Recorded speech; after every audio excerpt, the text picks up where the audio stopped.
الحمدللہ والصلاة والسلام علی رسول اللہ وعلی آلہ وصحبہ ومن والہ وبعد۔ محترم بزرگوں، دوستوں اور بھائیوں، نماز کے شروط کا یہ تیسرا درس ہے۔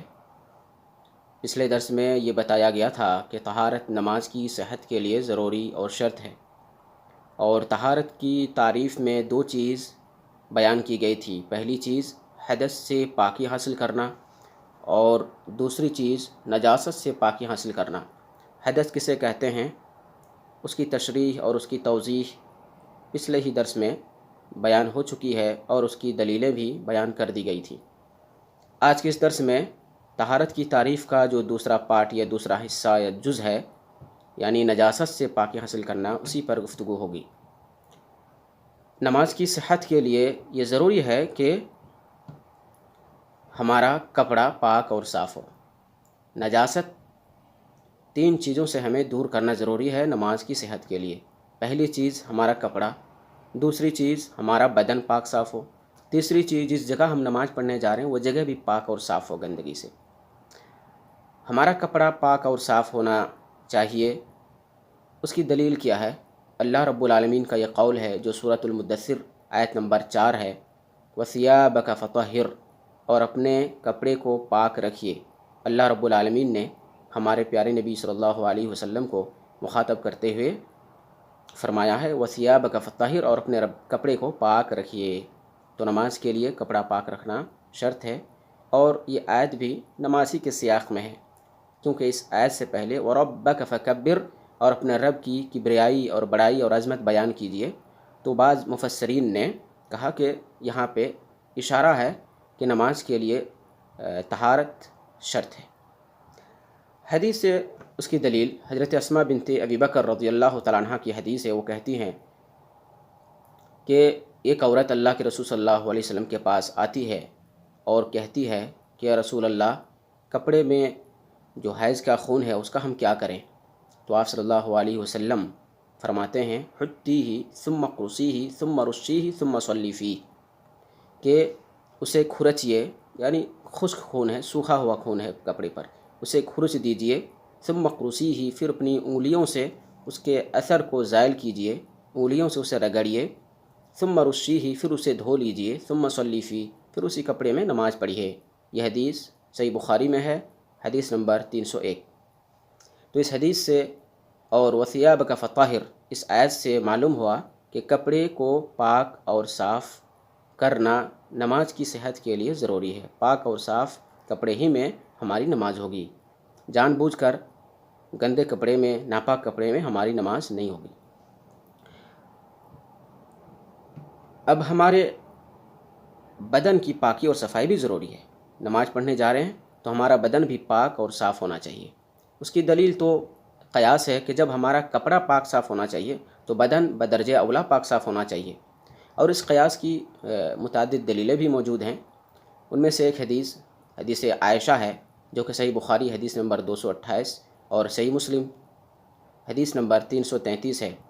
حضرت عائشہ رضی اللہ تعالیٰ عنہ فرماتی ہیں کہ فاطمہ بنت ابی حبیش نبی کریم صلی اللہ علیہ وسلم کے پاس آتی ہیں اور کہتی ہیں یا رسول اللہ انی امرأۃ استحاض فلا اطہر افادع الصلاۃ، اے اللہ کے رسول، میں ایک مستحاضہ عورت ہوں، یعنی مجھے بہت زیادہ خون آتا ہے تو میں پاک نہیں ہو پاتی ہوں، تو کیا میں نماز چھوڑ دوں؟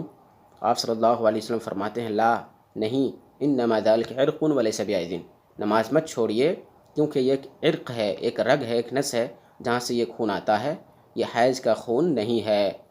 فإذا اقبلت حیضتک فدعی الصلاۃ، جب حیض آئے تو نماز چھوڑ دیجئے، وإذا ادبرت فاغسلی عنک الدم، اور جب حیض کی مدت ختم ہو جائے، حیض ختم ہو جائے تو اپنے بدن سے خون، حیض کا خون دھو لیجئے، ثم صلی، پھر نماز پڑھیے۔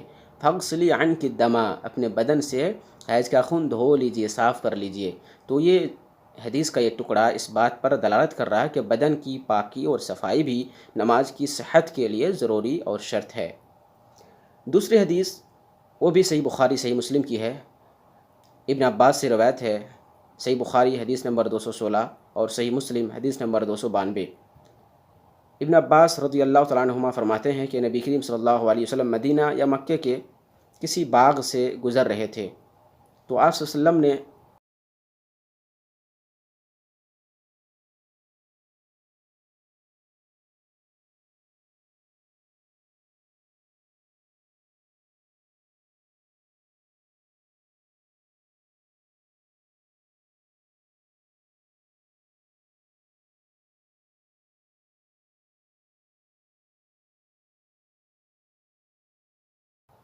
تو اس حدیث میں جو ٹکڑا ہے لا یستتر من بولہ، کہ ان میں سے ایک شخص پیشاب کے چھینٹوں سے نہیں بچتا تھا، گویا پیشاب کے چھینٹوں سے نہ بچنا کبیرہ گناہ ہے، اور جب وہ کبیرہ گناہ ہے تو گویا وہ ایک مومن سے مطلوب ہے کہ پیشاب کے چھینٹوں سے، ناپاکی گندگی سے بچے، اور خصوصاً نماز کے لیے۔ اس لیے ائمہ نے اس سے استدلال کیا ہے کہ نماز کے لیے بدن کی پاکی اور صفائی ستھرائی بھی ضروری ہے۔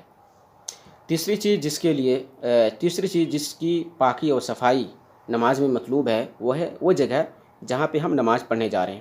مسجد میں نماز پڑھیں تو بھی مسجد کا پاک ہونا ضروری ہے، یا مسجد کے باہر کسی بھی جگہ ہم نماز پڑھنے جا رہے ہیں تو وہ جگہ پاک اور صاف ہونی چاہیے۔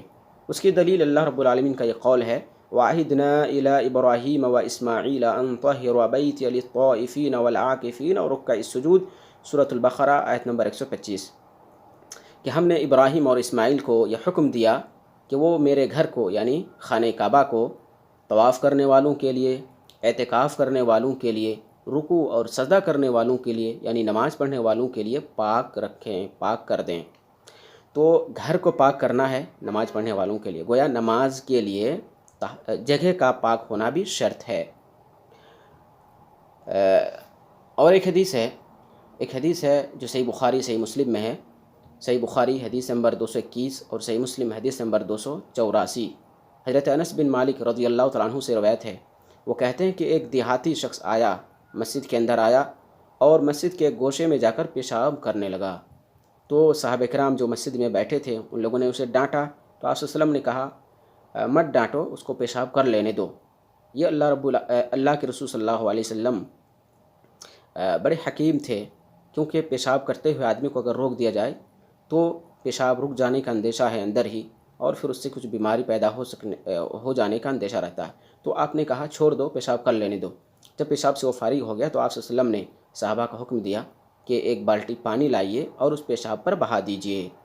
تو معلوم یہ ہوا کہ مسجد میں جب اس شخص نے پیشاب کیا تو آپ نے اس پہ پانی بہانے کا حکم دیا تاکہ پیشاب جو نجاست ہے، گندگی ہے، وہ مسجد سے باہر بہہ جائے، نکل جائے۔ تو اس سے معلوم یہ ہوا کہ جس جگہ نماز پڑھتے ہیں ہم اس جگہ کا پاک ہونا بھی ضروری ہے۔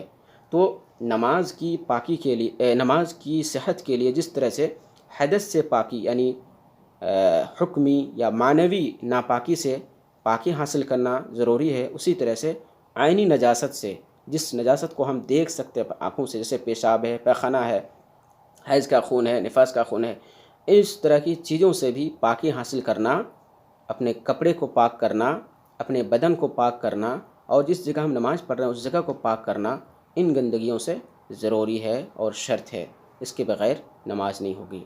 اگلے درس میں انشاءاللہ العزیز حدث اور نجس یا رفع الحدث یعنی معنوی ناپاکی اور حسی ناپاکی یا حقیقی ناپاکی کے درمیان کیا فرق ہے اسے ہم بیان کرنے کی کوشش کریں گے۔ ابھی تک کے لیے اتنا ہی، ہمارے ساتھ بنے رہیے انشاءاللہ العزیز۔ اس طرح کے دروس کا سلسلہ جاری رہے گا۔ اللہ سے دعا ہے کہ اللہ رب العالمین ہمیں صحیح کہنے اور آپ کو سننے اور اس پر عمل کرنے کی توفیق ارزانی کرے۔ السلام علیکم ورحمۃ اللہ وبرکاتہ۔